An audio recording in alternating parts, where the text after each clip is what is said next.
That's how they get you, John. First is the bacon, then watch. Speak loud. And if anyone heard, I'd put them in their place. This is England. I'll say what I want, yeah? Typical geezer, because obviously I've got skinhead and that beard and, I was in my English tops. My dad's West Ham, so... So he was excited. I was coming to Green Street until I said, I'm going to get into the mosque. He's like, oh, I'm not coming. Anti-Islam. If someone tried to give me the Quran and stuff, I would have thrown it on the floor. I'd be like, I don't want to listen to this. So Islamophobic, it was unreal. Everyone knows of EastEnders. Everyone's heard of the Cray twins. So you want to be like the far right. Start following the marches. My emotions were really fighting each other now because I was like, on one hand, he's a Muslim. And, they're the enemy. He's going to Dubai and he brought in a phobe and let me use his phobe. Now I kind of felt like an idiot. I'm here preaching this is a Christian country. I don't know nothing about my own religion. I'm not even christened. But then I started giving him dawah without even being a Muslim. I was like, drunk as a skunk. And he was like, and you're teaching these people about Islam. And I looked at my monitor, my reflection, and I was like, damn, I'm a Muslim. And I guess she's seen her boy become sober. And, typical English values are in the Quran. You can find them. But the biryani was the one. That was the one, mate.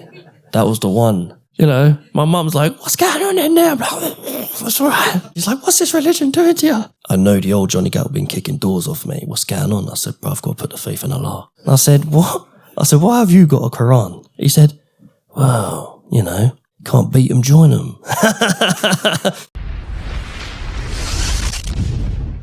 Assalamu alaikum. First of all, thank you for inviting me down today. May Allah bless everyone here listening. So, first of all, introduce myself. My name's Johnny Gatt. That's my government name, as we call it. I'm known as many names in my area where I grew up, Pinehurst, north side of Swindon. I'm known as Gatman, which is just my last name, and man. There's a song done by Eminem and obviously the Reverts who watch this will know what I'm talking about. So they call me the Gatman. I grew up in South London, so originally from Tulse Hill, Woodruff House, near Brockwell Park, if you know that area. My mum and dad then moved us to Croydon, where they did split up, and we moved on from Croydon up to Swindon, me and my mum and my other two brothers. Now, I'm the oldest of the three. So growing up, we weren't from a wealthy family. We didn't have all that, the great British dream, or whatever it is, the great American dream. We didn't have all that. So my mum done her best, my dad done their best. May Allah be happy with them. But all I cared about was when I leave, when I need to get out of school, I need to make money, I got to stop asking my mum for money. I don't want to ask her for money, times are hard. And as I'm an adult now, and most of you are adults here, you'll obviously realise that, the living crisis, everything's rising in costs, it's just getting worse. So we all feel them struggles. May Allah make it easy for us. So I don't want anyone to think that I come from any of my views or my ex views or anything to do with my family, because it wasn't. This is the dangers of what your children or people that children could be listening to or could be getting influenced by without actually knowing. My parents had no idea that I was influenced the way I was. So I growing up in the streets, just doing, haram stuff. There's kids here, but yeah, young children, young adults, so haram things. Fighting all the time. That was one of my main things. I wasn't really into drug dealing, anything like that. I couldn't be bothered with that sort of thing. I just used to do petty thefts, armed robberies and stuff like this. And then, a few fights and that all the time. I was known never to back down from a fight. So I always had that I used to be very loud, typical geezer. If anyone knows who Danny Dyer is, kind of like that sort of guy in the pub. So my childhood was kind of just mixture, fighting, not going to school, not really learning, thinking I want to make money. The films I was watching and that probably weren't helping. EastEnders, everyone knows of EastEnders. Everyone's heard of the Cray twins. That's what we was watching growing up, thinking that's it. So you want to be like, that's the people, come from nothing, doing good. But you don't realise exactly how misguided we are until I became Muslim, obviously. So my childhood was I didn't really know too much about Islam, if I'm honest with you. When I was in my young adult years, when I started working, I obviously got into trouble in Swindon and I got bailed and I weren't allowed within so many miles of Swindon for protection of the witnesses. So I had to go to live in London. So I had to come live with my dad. While I was living with my dad, it went on anyway. Alhamdulillah, nothing serious came from that. And I basically when I was living in London, I got a job and everything to look good in the eyes of the court. And then, my dad's a grafter, you see. So my dad got me into a job, made sure I worked hard. And going to the pubs and stuff like this, and obviously social media on Facebook, they have algorithms. So if you like a video, it will obviously post on your feed more videos relating to that video. So I like videos. Then all I'm seeing is negative about Islam. And then I'm seeing videos from, 1992, but it's showing me today, and I'm thinking that's yesterday, because it doesn't have dates. So this is all the ways that they manipulated me. And I started coming into like areas and started going to the pubs, football matches, started talking to certain people. And they kind of just kept saying, first it was black people, in the 70s it was the black people. And then when I was growing up, it was just coming from the Polish. It was, Polish is for, then it was the Romanians. So throughout history in this country, there's always been some ethnic minority that's been blaming for everyone's struggles, yeah? And now suddenly it's moving from not ethnics. It's not about where you're from. It's about what religion you are. And that was the dangers of it. Because obviously coming from South London and even in Swindon, like I had my friend Jahan in school, he was a Muslim. My friend Shahed was a Muslim. But we never spoke about religion as kids. They never spoke to me about their deen. So I never really knew what a Muslim was. So then I remember when I was posting stuff on Facebook, one of them contacted me and said, brother, I'm a Muslim, I'm not like that. I said, yeah, well, you're the one of many then, one of minor then. You're one of the minors that aren't doing all this bad stuff. Because you got to remember, I didn't know what Islam was. I didn't know it was Abrahamic faith. I thought it was just some people from the desert believing in their own gods, like Native Americans, jumping around the wood, jumping around the fire, singing to the rain and stuff. Like, I didn't understand it was an Abrahamic faith. I just thought it was like a pagan religion. And then obviously they come in here, and I'm thinking this is a Christian country, not knowing that Jesus is Middle Eastern. So this is all the aspects that, people in the far right forget or tend not to even look at. So growing up, going to the pubs and that, having arguments, fights and stuff, my social group used to get worried when I was drinking because my views, I would speak them very high with a lot of chest. For the youth or people that know what that means, it means you speak with a lot of heart, you don't care who hears. And I used to speak loudly because I was proud of being English. And I was ignorant, so I used to speak loud. And if anyone heard, I'd put them in their place. This is England, I'll say what I want, yeah? That's how I used to feel and think, not now, yeah? So the way I used to talk and that, my friends would be like, John, I'm worried, man, when you come out. Why? Because look, we're in West Croydon, look what you're saying. I don't care what anyone thinks. And that's the sort of mentality I had because I had a lot of anger, and I used to think that at first it was immigration, it's the foreigners' fault, they're coming here taking all our jobs. Why I'm saying this, half the people I know who are white English are on benefits and don't work. So this was like a vicious cycle. It was kind of, looking back on it now, I can see the manipulation a lot more clearer, because even though I was complaining about people not working, I was sat in the pub drinking with people that are not working. And these people aren't on benefits because of their health or anything like that. They just can't be bothered to go to work. They don't want to do the jobs that no one wants to do.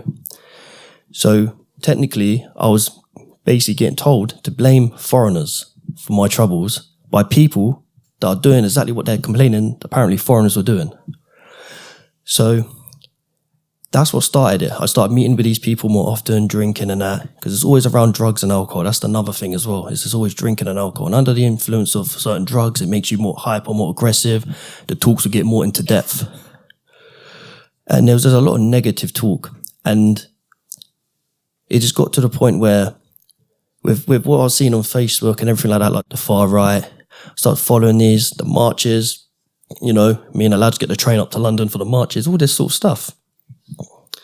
Because the thing is people, what Muslims like yourselves have to, and me as well now, what we have to remember, and it's hard, but you have to believe, is they don't actually hate Islam. They do not know what Islam is. And for people like me, I was learning what Islam was from non-Muslims that hated Islam. So if someone's trying to tell you if someone's being negative and they're teaching me negative views, they're not teaching me the truth because they do not know the truth. There was no dawah in my area. There was no open mosque days. There's no people that looked like me. There was no people that approached me. And I think that's a really big, important issue as well that we're having with a lot of masjids around the UK. Is instead of closing the communities, we need to open the doors a bit more. We need to just invite people in, not to necessarily teach them about the deen, because a lot of people won't want to hear that. But just for a fun day, bouncy castle, any kids allowed, When they come in, they talk, they start to see, like when they start speaking on a human level, that's when they realise, wow, Ahmed's not so different to me. He's a normal guy. Yeah, my mentor Rashid, may Allah grant him Jannah, may him bless him. Me and him are like best friends. He's a geezer, we're geezers. He teaches me the deen, but we're really good friends, yeah? We have banter and everything. He's just a normal guy. But people think of Muslims as this alien thing. Like, you know, like when I speak about how me and Rashid are, my friend, my dad will say, what? And he's a Muslim, is he? So, well, yeah, Dad, he's human as well. Like, he has a favorite film, like everyone else, you know. And this is what people don't realize. So with me, I was going through all this hatred in the beginning. And this is why I brought this topic up about just speaking on a human level to someone, not necessarily trying to preach the deen. It's because when I got a job, I became self-employed. I worked for the Patient Records, and there was a guy called Ahmed there. Now, I didn't know Ahmed, what religion he was, anything like that. He was just a brown person. I think he was from India, so I just ignorantly thought he was a Hindu. And we became quite good friends. He's very respectful. And one day I remember he was eating some food, and I said, that smells banging. And he said, yeah, it's chicken biryani. My wife made it. Do you want to try some? So he let me try it. So I tried it, and it was banging. So the next day he said, I told my wife how much she liked her cooking. So she got up before Fajr. I made you some, a big pot of it. Now, before, I wasn't a Muslim, so I didn't know what Fajr was. Now I know how much of effort she must have got up and put in, yeah? So may Allah bless her. So I remember eating this food, and he didn't want anything from me. Where I grew up, man, there is no friends. There is no favors. If someone does something for you, man, they want something back. They're going to knock on your door one day. They're going to want you to do this, want you to do that. It's always give. There's no give. Yeah, it's always give and it's always taken. They always want to take something. So, but he didn't want anything from me. He just said, no, brother, take it for you. And, you know, he gave me a book about Islam, because we would have conversations, but I would always hold back because I didn't know he was a Muslim at first. And the reason I found out is because he kept used to, every now and then he'd be really running around pacing, trying to get somewhere quickly. And now I know it was Salah. He was just going to make his Salah. That's why, brother, I can't talk 1 minute, John. I got to be back in a minute, run off. So he was going to make prayer. And then when I realized he was a Muslim, it's weird to explain because even though I hated Islam at the time, I still liked him as a person. So my emotions were really fighting each other now because I was like, on one hand, he's a Muslim. And, they're the enemy. They've come to this country. I can't have bacon in my blimmin' Big Daddy burger now because it's a Muslim area. Like this sort of stuff. Yeah, that's what it was like. That's how they get you, John. First is the bacon, then watch. Well, that's what they used to say. But so I remember, when I started to share stuff on Facebook, he had me on there. And I thought, if Ahmed sees this, he might get a bit upset about it. So a little small part of my heart there started to soften up with Islam. And I remember, thank you, brother. I remember him, just him talking about stuff and that. And I said, well, what do you do for Christmas then? You don't celebrate Christmas. And he had a really good insight. So he said, because it's a Christian country, we teach our children about Christmas. But about Jesus. Okay, what's that mean? Well, we believe in Jesus. So I teach my children the real Jesus. And I thought that's a really good insight because in this country, when it's Christmas, that's all you hear about. We used to hear about Jesus. Now it's just more about buying gifts and getting into debt. But he was like, I teach my children about Jesus, remind them who the real Jesus is. So that was a second step. First, it was the kindness for the food. And this is a second step. Wait, this is a Christian country, but Muslims believe in Jesus. That doesn't make sense. So he gave me a little booklet about who Jesus was in the Quran and in Islam. So I remember taking it back. Me and my dad read it. And I remember, so I don't really remember this, but my ex-wife, my family used to tell me this. They still tell me. So when I used to come home, I used to speak about Ahmed a lot, to the point where my ex-wife was like, are you being radicalized? Because 1 minute you're going to work saying you hate Muslims, next thing you know, you can't stop talking about this one Muslim man you've met. And she, obviously, it's hard for Muslim men and women to mix. I know they don't mix. But she come to pick me up one time and he saw her and she said hello and he said hello. And she said, he seems like a nice guy. I said, well, I don't know what you're expecting to see when you saw who Ahmed was. Like, what do you think he was going to be like? I don't understand. So, my dad obviously had spoken with him, through me anyway, asked questions and that, and my dad seemed he was all right. And I remember I was going to Dubai and he brought in a phobe and let me use his phobe so I can get a picture on a camel and stuff, typical English holiday selfies and stuff. All why I hated Islam at the time as well, by the way. So this is why it doesn't make sense either.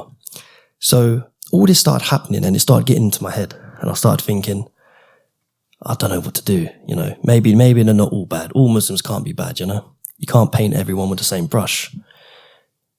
And then he said something to me. He said, you go on about being a Christian, but do you even know what Christianity is? Do you know your religion? And because of the way I used to think, I never showed him the aggression, but in my head I got angry because I thought, who are you questioning me? But then I didn't know the answer. So now it was like, now I kind of felt like an idiot. I'm here preaching this is a Christian country. I don't know nothing about my own religion. I'm not even christened. So this is things I started to think, wow, I need to sort this out. Like, so what I started to do is I started to learn about Christianity. So I going to church every Sunday, waking up, putting on my church suit, they call it, going to church, staying after, helping the elders and that. Start going to like Bible studies once a week and stuff like this. Because I wanted to find God now. I thought, you know what, he's a nice man, this guy. I'm done being angry. I need to be a Christian. I need to find out what's going on. So I started leading into Christianity. Well, I dove straight in, really. I started learning about stuff, all this. But I never went to learn from the church straight away.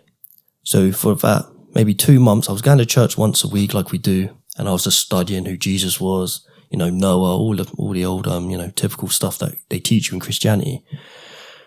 But I had this image of Jesus in my mind and in my heart of who he was as a man. And then I remember my priest at the church saying that Jesus is God. And I said, well, he's the Son of God, isn't he? And that's when he said, no, if you don't believe in him as God, then you can't accept Christianity.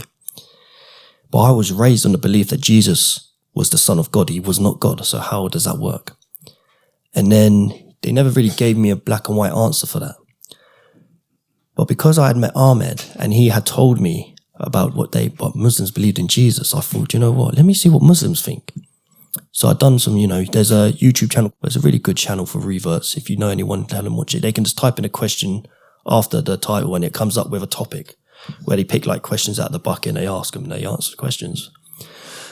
So I started like looking into Jesus in Islam. And that's when I was like, yeah, this is the man. This is the guy I've been seeing. This is the image of the man I feel and I think when I see Jesus. He's a prophet. And then I started seeing clips from like Dawah videos. And at this time, I was still going to the pub and all this, still mixing with some of the old far-right friends and that. But then I started giving them Dawah without even being a Muslim. I started saying, yeah, but you got to read this part, man. This part is different. And they started saying like, who are you talking to? What are you talking about? I said, look, man. And I think, I remember being sat up in London, up in London drinking. And I was speaking to a man and his missus, and they were talking about Muslims. And my friend told me, he was laughing. He said, I couldn't believe it, John. You were sat there, like, drunk as a skunk. And he was like, and you're teaching these people about Islam. And you're not even a Muslim, bro. If you hate Islam, what are you doing? So I kept referring back to Islam. It was something in there that had me, man. And I didn't know what it was. But I always kept thinking back, it was Ahmed.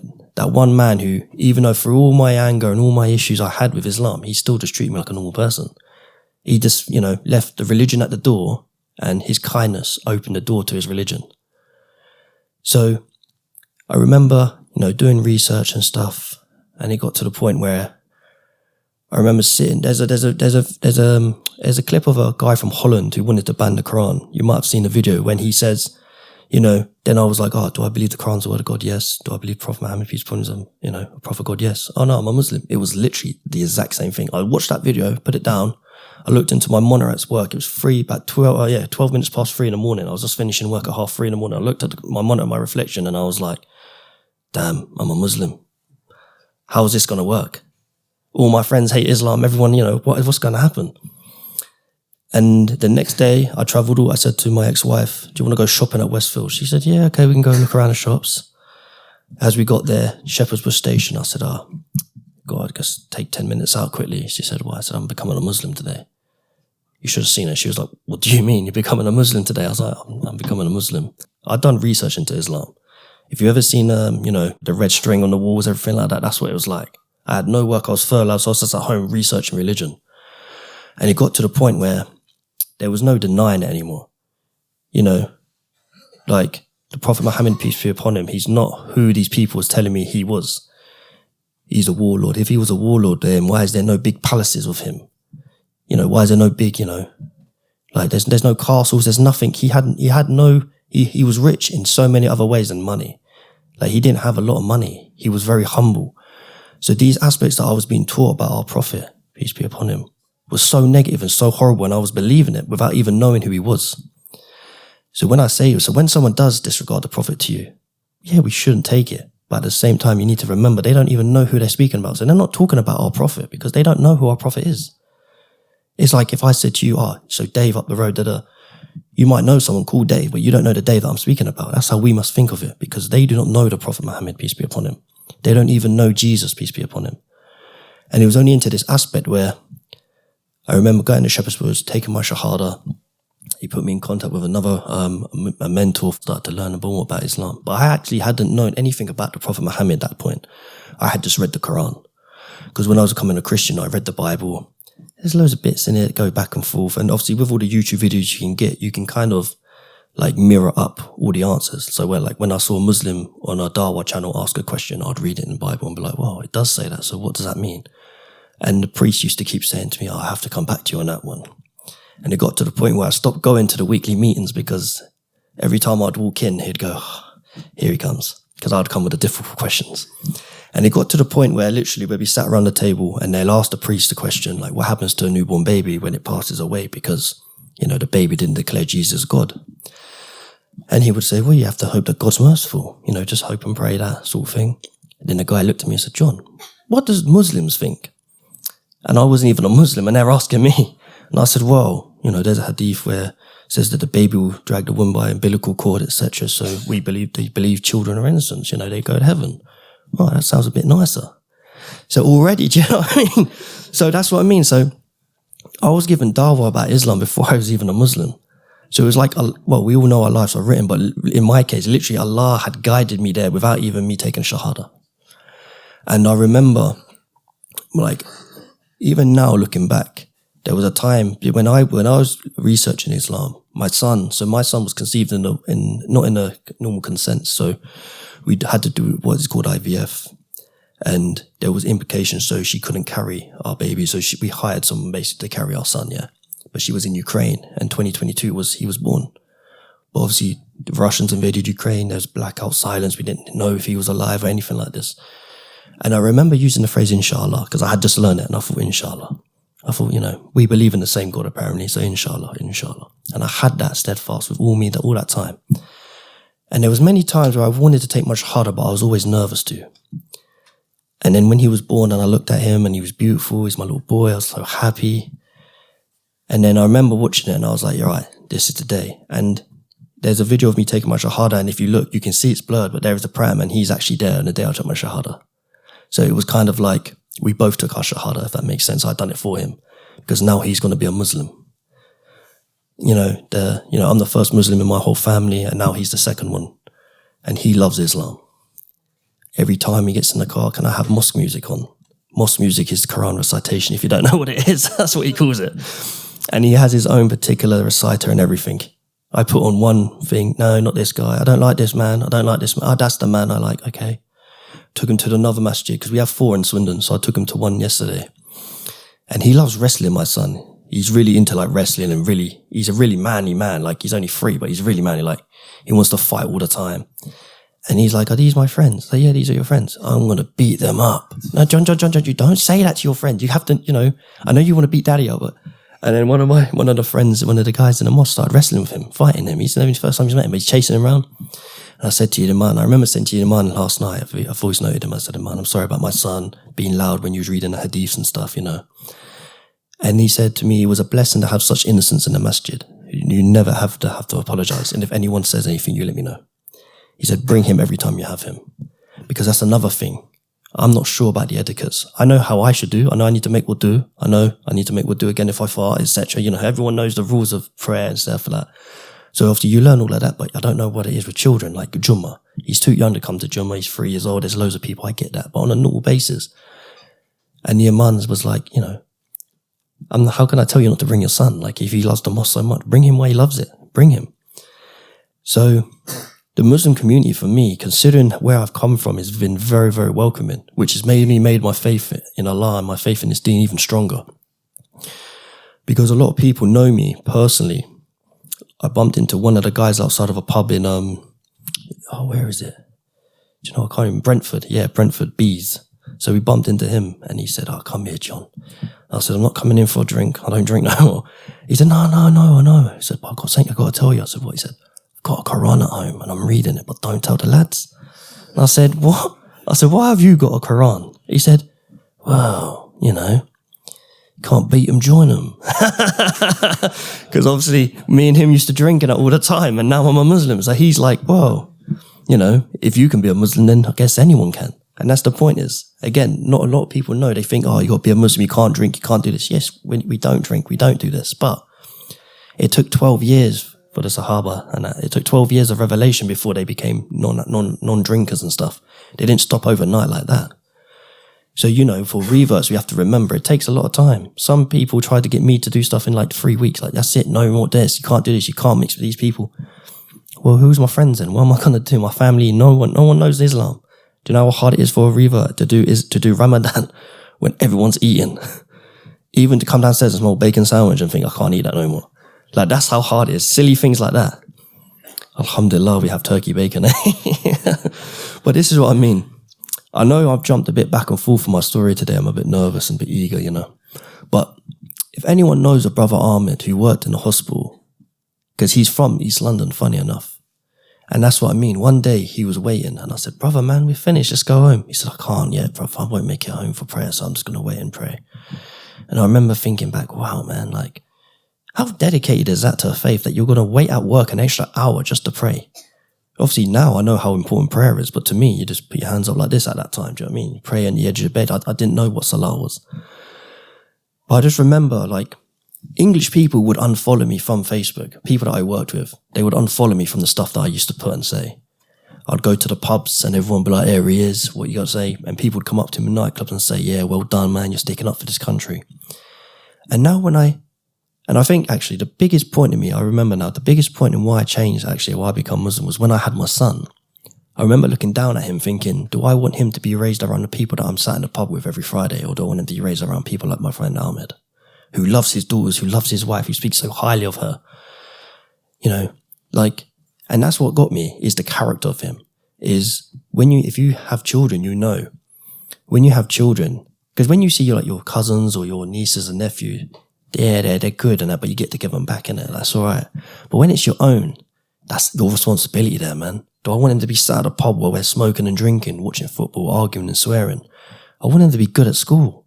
I want him to, you know, just be a normal person, a normal human, and not be corrupted or addicted to anything. And I'm looking at the guys that I was sat around thinking, all you do is just drink and smoke and moan about society, but none of you give anything back. Yeah, there's no churches. Well, put your hands in your pockets, man. You're meant to be, you know, Christianity's meant to be the biggest religion on earth. Well, start putting your hands in your pockets, start donating. Oh, there's another mosque going up. Yeah, but that's because we're donating every day. We give zakah, we do this, we do that. Like, there's so much stuff that we do as a community that no one sees, because all you get is the negative side of Islam. And one thing I was asked the other day is, what image of Islam do you believe you give to a non-Muslim? And that's a really important question. Because when I first became Muslim, I was still hanging around with the same crowd, so they just thought it was just a phase. But then something happened in my life a few months ago, and I remember, you know, I put faith in Allah. I didn't go back to my old ways. I just thought, I'm not going to handle this. So I went back, you know, I spoke to another revert brother who put me, you know, gave me some really good advice, calmed me down. And I remember it all calmed down. It all settled, inshallah. As Allah willed it, I, you know, put my faith in Allah. And I bumped into one of my old friends from the streets, and he said, brother, he said, this Islam, man. He said, it's got you in it. So what do you mean? He said, brother, I know the old Johnny Gatt been kicking doors off me. What's going on? I said, bro, I've got to put the faith in Allah. And that's when now even my friends, they won't ring me to go to the pub anymore, because they know that's not who I am now. And even some of them will say to me, can I come to the mosque now? So I have one of my friends, he comes to the masjid, he's been about 3 times. He's Catholic by faith, but he comes to the masjid because he says it finds it replenishing. So he comes, he sits, he chills. He's very welcome. My other friends, I've invited him, he's going to wants to come to the masjid as well. Because it's not always has to be so formal about religion with reverts. Because these people, even though we're giving them dawah, I remember when I was in my heyday of being really, you know, anti-Islam, if someone tried giving me the Quran and stuff, I would have thrown it on the floor. I'd be like, I don't want to listen to this. I don't want to listen to the prayer. I don't want to talk to you about that. So the way I do it is just come sit down. Like I say, come sit with the brothers, man. They're normal people. They're just normal people. Go and play football. Let's play football. Oh, yeah. Because once they start to see that we're not the big bad people that all these people post us to be, And we are actually just genuinely normal human beings with normal daily lives. We all have the same struggles as each other, some worse than others. There is no magic here. Like, it's not like you become a Muslim and then all your troubles go away. No, you just learn how to handle it. You learn to have faith. You learn that, it's better to give than it is to receive. Like, I love my dad dearly. Like, me and my dad are like best friends. But he is very anti-Islamic, onto a degree where he keeps trying to bring me back to Christianity, because he doesn't know Islam. And you try to talk to him and it's hard to talk. Some people just have this mindset, yeah? But it's hard to get through. But the thing is about him is he now has Muslim friends. So he's calmed down a lot now. Like, it's not like he's anti-Islamic anymore. So it works.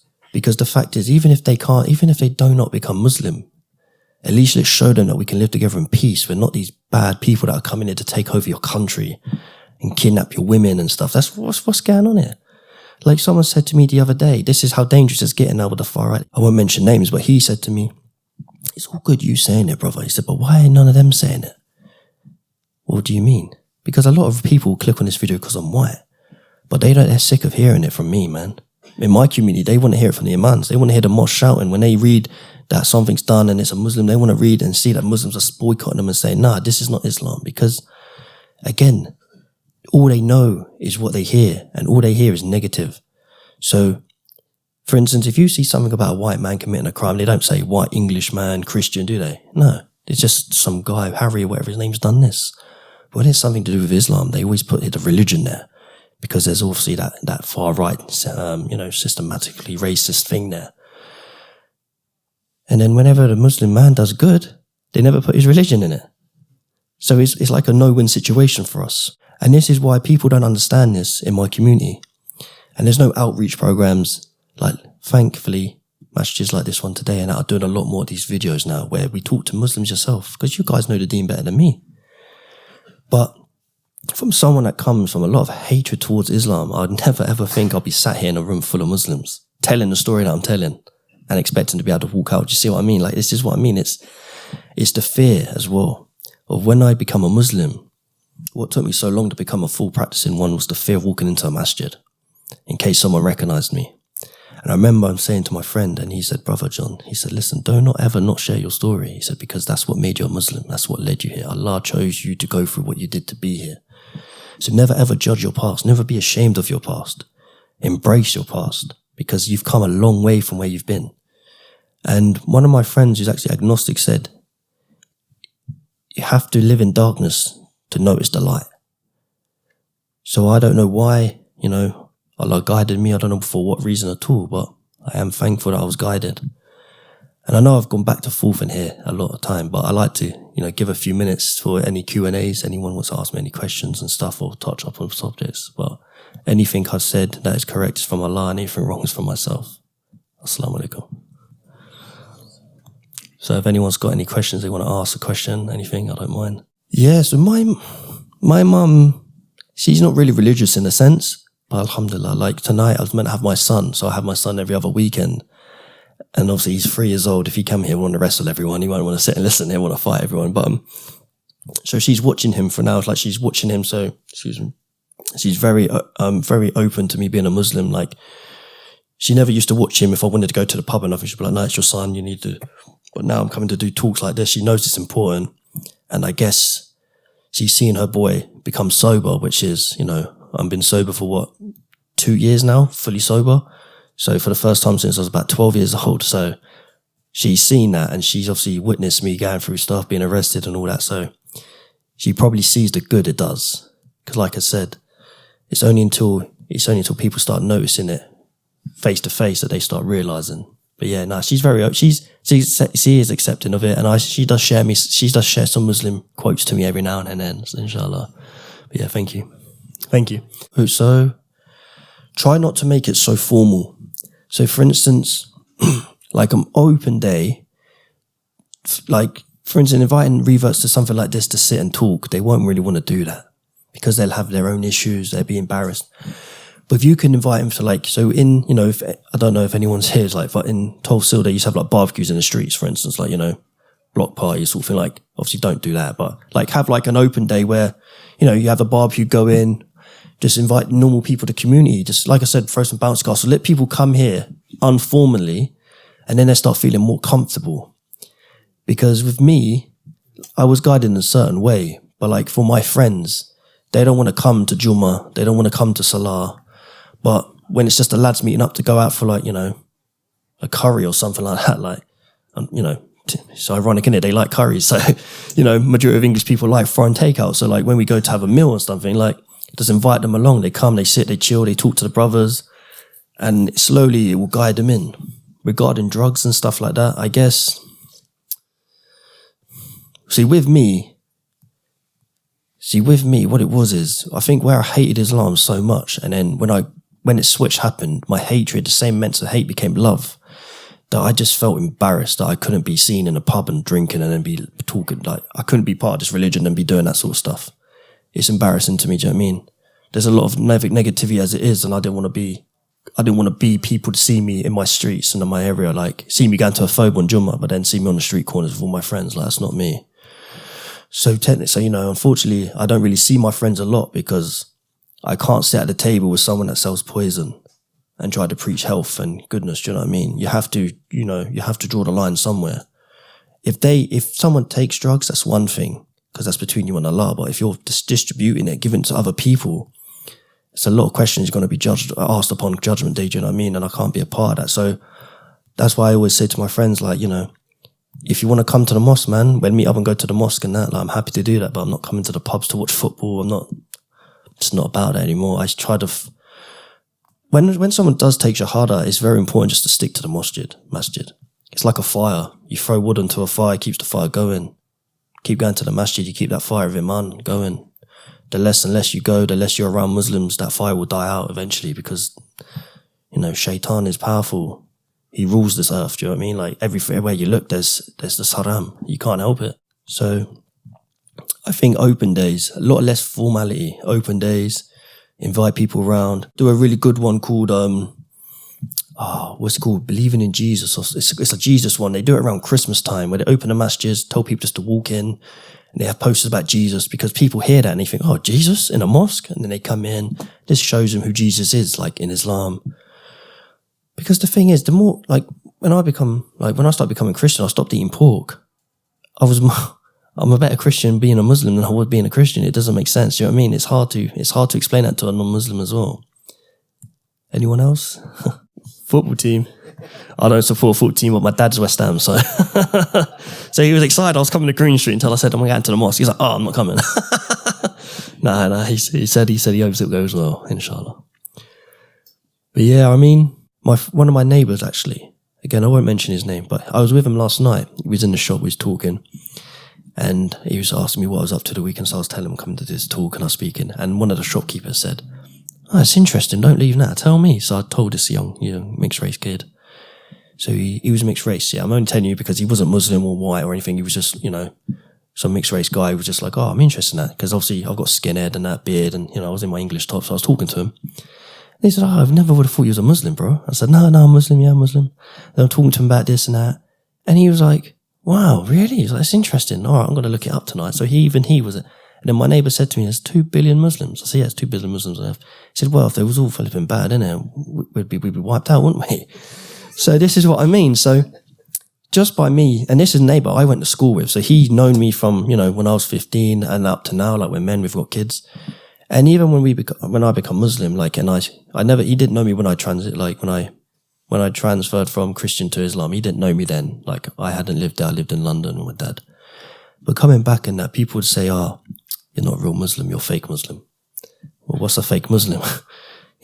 Getting up to pray 5 times a day. It's hard work at first.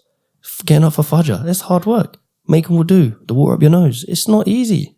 Especially if you've never done it before and you don't know what you're doing. I didn't know you'd have to swallow it until afterwards. I was like, John, it doesn't have to go all the way back. So, okay. But like, this is what I mean. Like, I'm drowning myself here. Like, I'm like, to my dad, like, it's not like, if you looked at Islam on a bit of paper, with all the stuff that Muslims do, it's not like a phase. It's nothing you would do as a phase. And that's why I say to people is I wouldn't just randomly wake up one day and say, I'm going to start doing all this stuff for the sake of it. It's because there's something there. And you're not going to know what it is unless you look for it. And that's the hardest people I deal with. It's people that ask me about my religion, they complain about my religion, but then they won't do the research about my religion. Oh yeah, the Quran says this. It says you're going to take over. Well, show me the verse. Well, I ain't got it. What are you mentioning it for then? I don't know. It said this, or I was told this, I was told that. That's all you hear. Sometimes with Dawah, you got to realize it's like saving a drowning person. You can try to pull him up all you want, but sometimes the current will pull you in. And that's where we need to watch out as well. We need to draw the line. Sometimes people don't want Dawah, they just want an argument. And I come across a lot of these people. And these are some to my day-to-day life. I'm not on a Dawah store or anything. It's just everything I do is Islam now. Oh, what are you doing the weekend? I'm going to East London, do a talk. What's that about? Oh, funny enough, it's Islam. Okay. I'm going to talk about how I become a Muslim. Okay. What are you doing Saturday night? Going to the pub? I don't drink. Well, I didn't drink because I'm a Muslim. So everything I answer with, it's not like I'm the most righteous person in the world, but everyone sees that now. Like there's a clip of a man, a scholar man saying, you know, like you got to watch out for the people that always say, oh, look, last week we were selling drugs. Now you're misrighteous. Yeah. Because it happens. Like I will try to give people advice and they say, shut up, John, man. I remember when you was doing this and that. I was like, mate, that's like 5 years ago. Things change, people change. Yeah. And it's very hard to get through to these people because I believe a lot of them are just unhappy in their self. It's like a sinking ship, you know. If you're sinking, you don't want to do it alone. So you want to encourage people to come down with you. Like when I used to want to go out and get drunk, I didn't want to go out. Like for instance, I don't know what I enjoy. That's the hardest part about when I become Muslim is I didn't know what I enjoyed. Football, I hate football. Why do I used to go to the pub and watch all the time? Because drugs and alcohol. Okay. Music. Do I like music? No. I'm deaf in one ear. I can't understand half the stuff these people say in these streets and that and these lingos anymore. I don't like music. Thank God it's haram as well. But like, this is what I mean. Like a lot of stuff that I used to do, I didn't even enjoy. It was just because I had nothing better to do and I was angry and it was just a form of release, I guess, without going to the doctors and asking for man-made medication. So when I become Muslim and it took all of that away, it was quite scary for me. I was thinking, now what am I going to do? All right, I don't know what to do, making friends. That's why it's important when you see someone walk into the masjid that you haven't seen before. Assalamu alaikum is a powerful thing. It's one of the most powerful things a Muslim has. Assalamu alaikum can change anyone's deen. Because I know people that they come, my friends, when they come to the mosque, and I'm like, oh yeah, he's not Muslim. They're like, oh. They make a big deal, they hug him, they say, oh, do you want tea, this and that. My mates leave that mosque thinking, mate, Muslims are the best, man. Like, that's amazing. And then when they go to church and they're sat there and told to be quiet and then it's just like singing hymns and stuff, it's boring, they're falling asleep. Where my friends are getting up and praying with us, man. They're sat in the back, they're praying, they're enjoying the prayer. They're enjoying putting their head down and prostrating for Allah. Whether Allah accepts it or not, that's only Allah knows that. But this is all part of the deen. It's just showing people that we're not the enemy. And the more that Muslims and Christians fight each other, the more shaitan wins. Because our basic beliefs and basic rules are the same. If we all follow the laws, the same laws. It was the laws of Moses, then the laws of Jesus came, not come to change the law, but to uphold the laws, etc. So we all follow the basic same terminology. It's just Christians think Jesus is the God where we worship who Jesus worshipped. And some people find that hard to believe. But I believe good character.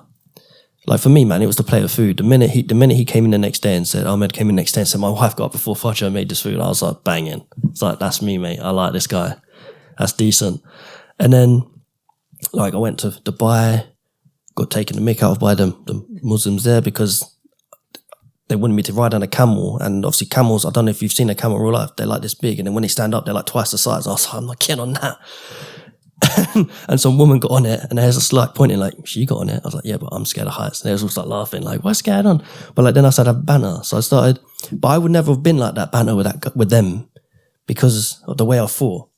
I just wanted to go to Dubai to see what it was like. But when I went, I started to actually talk with the people there because Ahmed has softened my heart a little bit to realize that not all Muslims are these evil people that we're told to believe. And yeah, I really owe it to him. And like, I've not seen him since I've left that job, so he has no idea that I'm a Muslim or anything probably, unless he's seen one of the videos. If you see the video, Ahmed, may Allah bless you. But yeah, like, it's so hard because when I think back of who I used to be, oh mate, I was so ignorant and so Islamophobic, it was unreal. And to think that this man, through all of that, still was nice to me, still brought me in food the next day, still made me this, still done me that, still spoke to me, still lent me stuff, still gave me gave me dawah theoretically, and telling me to go follow my religion because he knew that I was not ready to accept Islam. So he said, go be a Christian. You need to be a Christian. And then me becoming a Christian led me to Islam. It's just amazing. Is there any more questions or anything? So they call me Abu Yahya because my son's called John. So obviously, my dad's called John, I'm John, and now my son's John. So I didn't want to change from John, but they said Yahya is like John. So they was like, oh, yeah, so it's like, yeah, and that's what I'm named after, John the Baptist. So it fits. And then one of the elders was like, Abu Yahya. I was like, what's Abu? It means father of John. When I told my dad that, my dad went, what, Abu? Abu? What, like the monkey from Aladdin? I was like, no, Abu, not Apu. So yeah, but Abu Yahya, I haven't really made it my name, but that's what I tell people is Abu Yahya, yeah, because that's just what they call me. But yeah. But yeah, any more? I mean, feel free to ask anything about the past, anything. I'm an open book, inshallah. It's all for the sake of Allah. Don't have to feel any way or about asking anything. I guess maybe you try to invite him like round for dinner or something like this. Do you know what I mean? Like, you've got to kind of show, it's like, how can I explain it? It's like food, for instance, yeah? So typical English people, we like everything else, yeah? Fish and chips is boring. Roast dinner, who wants that? Beans on toast, yeah? So when you walk past something, you smell it, you think, oh, that smells good, yeah? You walk in, you try it, you like it, yeah? That's how you got to treat the dawah, is you got to give them a little opening, a little tester. Let them come in and say, well, I want to learn more. So the way Ahmed done it, Brother Ahmed, was he was nice to me. I thought Muslims hated me. Like I used to get in cabs and say to him, are you a Muslim? Yeah. Do you hate me because I'm not Muslim? 10 out of 10 said no. They don't hate me, they're alright with me. One guy tried to take me to the masjid there and then, and I thought he was going to kidnap me. Like, I come to the masjid right now, Dad. I was like, whoa, just take me home, man. No, I'm going to the masjid with no one. But yeah, stuff like that. Obviously that was ignorance. But yeah, so the way he done it was, he just spoke to me about, just normal day stuff. He used to watch a lot of cricket. I wasn't really into cricket. Typical. But yeah, I don't know what cricket really is. I just know it's like a weird bat. But yeah, so, I think looking back, he tried to find things that we could relate on. Obviously, cricket wasn't one of them, but the biryani was the one. That was the one, mate. That was the one. So when he brought that in, that was like, oh, mate, this is wicked, man. I like this food, yeah. And I remember telling everyone about it. Like, and I think after that kind of opened the door. And then, then like, it kind of made me want to ask more about like his wife and that. Like, oh, so, you got a wife? Yeah. So she cooked this for me. Yeah, okay. So have you got children? Yeah, I've got daughters. Oh, so like start learning more about him. Because obviously as a non-Muslim, non-Muslims like me, myself, before I was a Muslim, we want to know about Islam. We just don't know how to ask it, if that makes sense. So the only people that tell us are the far right or the ones that manipulate the religion to make it sound bad, it's badder than it should be. Like the religion is not a bad religion. It's peaceful. It's loving. Most of the Quran is about being respectful, this and that, being good to your parents. And, typical English values are in the Quran. You can find them. 9 out of the 10 men you see every day want their wife to be at home raising their kids while they're out working, feeling like a man. That's what we want. So I would just suggest, find something that you can open that door to him and just start dropping little hints, but making him ask the question like, oh, what's that on your head you're wearing? I said, kufti. I said, what you wear when you go to the mosque is that. Oh, okay, what's this then? Oh, this is a scarf from my culture, where I'm from. Where you from? I'm from this part of the world. We are Arabic. Like little things like that, because English people, they like it, Like you saw that march the other day, yeah? The other week, the march, in London, all that. But see how many of them were at the halal food stalls getting food? Do you see what I mean? Like, so this is what I'm saying. That's how Ahmed, looking back, that's how he done it with me, is he knew that if he came, give me a Quran and tried to like just recite Quran to me, I wasn't into that. But the food, man, when I had that food, I keep getting back to it because it's always the same, man. I remember it, like when I had the food and then he was like, oh yeah, I got a phobe for you so you can wear it in Dubai, so you can get a picture on your camel. Because I was like, I want to get a phobe, I don't know where to go. And also being who I was a bit intimidated walking through a Muslim populated area, like, yeah, I'm looking for a phobe. Do you know what I mean? Because I want to ride a camel. So he brought one in, told me what to ask and this and that. So like little things like that, he found what we bonded on. And then through that, he kind of put his own little spin on it. And then telling me like, just go follow what Jesus is. And telling me, like, just try to be a good Christian, John. As long as you're a good Christian, just try to be a better person. But because when I was becoming a Christian, I didn't find that. I kept reverting back to, well, he was a nice guy, man. So what's Islam teaching him? And that's what made me ask the questions and become Muslim. So I would always suggest, you got to try to find that his biryani, basically. Try to find something that makes him want to ask more questions about Islam and let's answer it. And I think the tough questions are the best ones as well. Like a lot of English people have a lot of questions they want to ask. They just get worried about offending people. So I think when you have the open days, it'd be good. Like in the masjid where I'm from, they have Ask the Imam, where they have a number that you can tell them to text. So they can just text the Imam personal, and it's like a random number, then they don't know who they're asking.